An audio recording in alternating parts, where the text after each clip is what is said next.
Friend तो here I am Radhika Verma और मैं 11th स्टैंडर्ड में हूँ और नीट की प्रिपरेशन कर रही हूँ। और इसमें मैं बताने जा रही हूँ कि अपना स्कूल कैसे मैनेज करते हैं। और मैं आप लोगों को थोड़ा इससे आई होप की आइडिया वगैरह मिला हो, सॉरी मिले, तो आई होप की आपको बताती हूँ कि मैं कैसे अपना स्कूल मैनेज करती हूँ।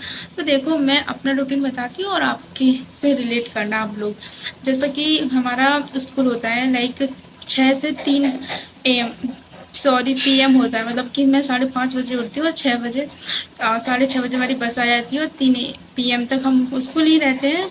उसके बाद 1 घंटे का रेस्ट मिलता है हमको, जिसके बाद हम 4 से 8 बजे अपनी कोचिंग की क्लास अटेंड करते हैं, जो भी ऑनलाइन हो या ऑफलाइन बैच। हम ऑनलाइन बैच से हैं। और उसके बाद क्या करते हैं कि 8 से 9 के बीच में रेस्ट लेते हैं। कभी कभी क्लास इंक्रीज भी हो जाती है, तो ज़्यादा इंक्रीज तो नहीं होती है, तो 9 तक हम रेस्ट करते हैं। और उसके बाद क्या होता है, मेन खेल यहाँ से स्टार्ट होता है, जिसमें मैं अपने दिन के 2 स्लॉट में डिवाइड करती हूँ। और संडे टू फ्राइडे का और सैटरडे का संडे का तीनों का अलग अलग प्लान है, जिससे कि बर्नआउट फील ना हो। और बहुत ज़्यादा रियलिस्टिक और प्रैक्टिकल प्लान है, जिसको मैं आप लोगों के साथ शेयर करना चाह रही हूँ। तो आप 5:30 से 8 बजे, ये तो हमारा बिजी शेड्यूल रहता है। इसके बीच में कोई पढ़ाई नहीं रहती है और 9 तक भी हमारी कोई पढ़ाई नहीं रहती। उसके बाद रियल गेम स्टार्ट होता है। और तो इसी सारी चीज़ों को मैं बिना बकवास के स्टार्ट करने जा रही हूँ। तो सबसे पहले हम बात करते हैं मंडे टू फ्राइडे का प्लान क्या है मेरा। तो मंडे टू फ्राइडे का देखो, 9 बजे के बाद, शाम रात के 9 बजे के बाद हमें क्या करना है कि जो आज हमने कोचिंग में पढ़ा है उसको रिवाइज करना है। उसकी DPP वगैरह सॉल्व भी करनी है अच्छे से, जो हमने पढ़ा है। अगर जो हमने पढ़ा है कंटिन्यूसली अगर करते रहेंगे थोड़ा थोड़ा, तो हमारा पूरा हो जाएगा। आज हमने 2 लेक्चर पढ़े, दो ऑफकोर्स 2 लेक्चर ही देखते, जो हमने पढ़ा है आज उसको रिवाइज करना, उसका होमवर्क करना और DPP सॉल्व करना। ये स्लॉट 1 में यही है कि जो आज हमने पढ़ा है उसको फिर से पढ़ना, उसका होमवर्क करना, उसकी DPP सॉल्व करना, जो ही मॉड्यूल से मिला है उसको सॉल्व करना। उसके बाद हम आता है स्लॉट 2। अब देखो यार, हम एक साथ इतना सब्जेक्ट नहीं पढ़ सकते कि एक दिन हम फिजिक्स केमिस्ट्री सबके सब्जेक्ट पढ़ लें। इसलिए एक दिन में एक सब्जेक्ट उठाती हूँ। आप लोग 2 सब्जेक्ट भी उठा सकते हैं, 2 से ज़्यादा मैं सजेस्ट नहीं करूँगी। अगर एक दिन में एक सब्जेक्ट उठा रही हूँ, जैसे कि आज जूलॉजी, कल को फिजिक्स, परसों को केमिस्ट्री, ऐसा करना है। जैसे Monday Tuesday Wednesday, I hope कि समझ में आ रहा हो। और उसके बाद जैसे कि आज जूलॉजी पढ़ा है, तो अब तक जितना भी जूलॉजी पढ़ा है उसको रिवाइज करने के बाद क्वेश्चन प्रैक्टिस करनी है। क्वेश्चन प्रैक्टिस करनी है, जितनी हो सके उतनी करनी है। डे 2 में जो सब्जेक्ट उठाया उसका, डे 3 में जो सब्जेक्ट उठाया उसका।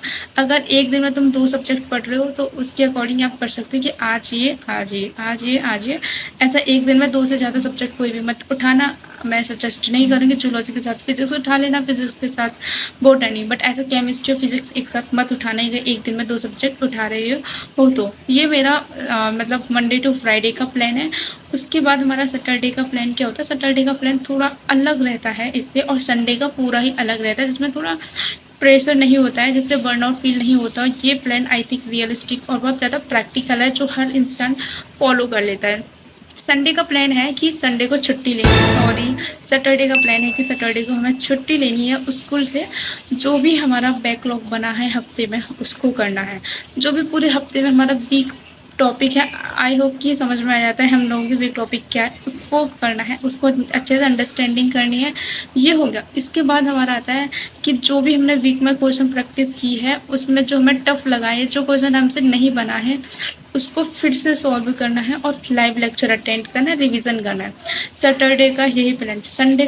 संडे का क्या प्लान है, संडे में अगर जो भी बैकलॉग्स वगैरह बचा है सैटरडे को अनफॉर्चुनेटली नहीं फिनिश्ड हुआ है उसको फिनिश्ड करना है। और आपको टेस्ट अटेम्प्ट करना है, एक टेस्ट लेना है। फिर इसमें कोई क्वेश्चन ज़्यादा प्रैक्टिस, कोई भारी काम नहीं करना है, सिंपल आपको एक टेस्ट करना है। जो भी आपने इस हफ्ते में टॉपिक पढ़े हैं उसी टॉपिक से रिलेटेड आप ChatGPT पे हो गया, जेमिनाइज हो गया, उस पर उस टॉपिक का नाम डालो, क्वेश्चन प्रैक्टिस कर लो कि एक पेपर बना के दे दो जिसमें ज़्यादा क्वेश्चन ना हो। 720 का कोई कोशिश करने की ज़रूरत नहीं है। 45 क्वेश्चन ले लो, चारों सब्जेक्ट के मिक्सड होकर 45 क्वेश्चन का एक टेस्ट बना दो, ऐसा आप बना लेना, वो करना है। और सैटरडे को स्कूल का जितना भी पेंडिंग वर्क है उसको फिनिश्ड करना है, बस। ज़्यादा भारी काम नहीं करना है। अपनी बात करूँ तो देखो मेरा प्लान ये क्यों है, क्योंकि मैं 5:30 बजे उठना पड़ता है, 6:30 बजे तक अपना स्कूल निकलना पड़ता है, क्योंकि हमारा स्कूल 1 घंटा ट्रैवलिंग में ले लेता है, आने में 1 घंटा, जाने में 1 घंटा ऐसा लग जाता है। इसलिए मेरा इतना सा प्लान है। इसमें क्या है कि संडे टू फ्राइडे अपना कंसिस्टेंट रह के अच्छी वाली पढ़ाई करना है, सैटरडे को नॉर्मल वाली करनी है और संडे को थोड़ा रेस्ट करना है, जिससे कि अगले हफ्ते बर्नआउट इरिटेशन फील ना हो, क्योंकि हम एक जैसा फॉलो प्लान नहीं कर सकते हैं, जिससे कि हमें बहुत ज़्यादा घबराहट सी, बहुत ज़्यादा इरिटेशन सी होती है। आप लोग समझ सकते हैं जो रेगुलर स्कूल गोइंग है, और यही सारी चीज़ें हैं।